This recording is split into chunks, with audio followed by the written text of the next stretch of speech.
Welcome top news today. By Olivier DoulieryPoolBloomberg, the much-anticipated Nunes memo, released Friday after weeks of feverish build-up on the farright, appears to be a dud.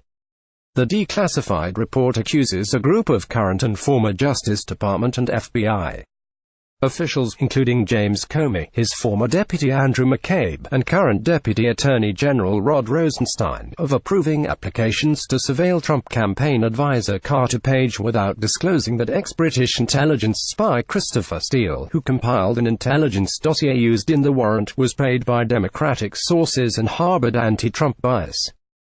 The most damning piece of evidence is the allegation that McCabe had testified in December that the warrant would not have been sought without the dossier, although two sources subsequently told the Daily Beast that particular claim is not true. Nowhere in the four-page memo is it noted that Page had already been on the FBI's radar after he was targeted for recruitment by Russia's Foreign Intelligence Service years earlier. The consequences could be more than just a letdown for Trump. Rather than providing a smoking gun to discredit the Mueller investigation, it now seems that the president may have needlessly antagonized the FBI and added to the perception that he is obstructing the Russia probe with little political payoff. Some within the White House seem to have anticipated that outcome and had moved to downplay the memo's significance in the days before its release. According to the Washington Post, Chief of Staff John Kelly had cautioned that releasing the memo would not risk national security, but that the document was not as compelling as some of its advocates had promised Trump. Axios picked up whispers that several White House aides who had seen the memo were fairly underwhelmed and worried that it would be a lemon. Trump, however, leapt at the opportunity to release the memo even before he saw it. There was never any hesitation, a presidential advisor told the Post.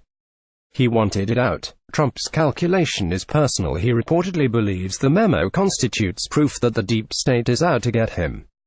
Yet in approving its disclosure, the president took an enormous risk, undermining an already strained relationship with FBI head Christopher Wray, whose agency took the rare step of releasing a statement on Wednesday citing grave concerns about material omissions of fact that fundamentally impact the memo's accuracy. Wray reportedly expressed his concerns to the president directly. According to CNN, the FBI director was raising hell over the document, prompting concerns among top White House aides that its release would prompt his resignation.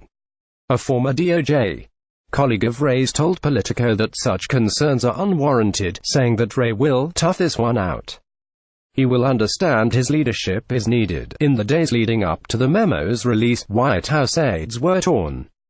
There's some back and forth on whether to actually do it, an administration source told Axios on Thursday night. If it really is a dud and the memo really doesn't say a hell of a lot, why would you risk pissing off Wray? As the Post reported, however, Trump saw releasing the memo as a way to put pressure on Rosenstein, perhaps even to lay the groundwork for his recusal or dismissal. Other informal advisors surrounding the president, such as Fox News host Sean Hannity, were adamant that releasing the memo was necessary to purge the FBI of alleged anti-Trump bias. Our sources are telling us that the abuse of power is far bigger than Watergate, Hannity said last week. What we're talking about tonight is the systematic abuse of power, the weaponizing of those powerful tools of intelligence and the shredding of our Fourth Amendment constitutional rights. Experts doubt that's the case, even if the Steele dossier was, in fact, a major component of the disputed FISA warrant. I just can't imagine they would have relied only on the dossier. Asha Rangappa, a former FBI counterintelligence agent who has applied for surveillance warrants, told BuzzFeed News. There would have been a massive case file that could have been open for months or years with surveillance logs and interviews with sources. Nor does it much matter if Steele, or the Democratic Party, were politically motivated when they sought opposition research on Trump. Legally, it likely doesn't matter whether the sources behind the information were biased, as long as there was reasonable cause to believe it was true. While Memo-gate may now fizzle, the long-term implications of the episode could be dire.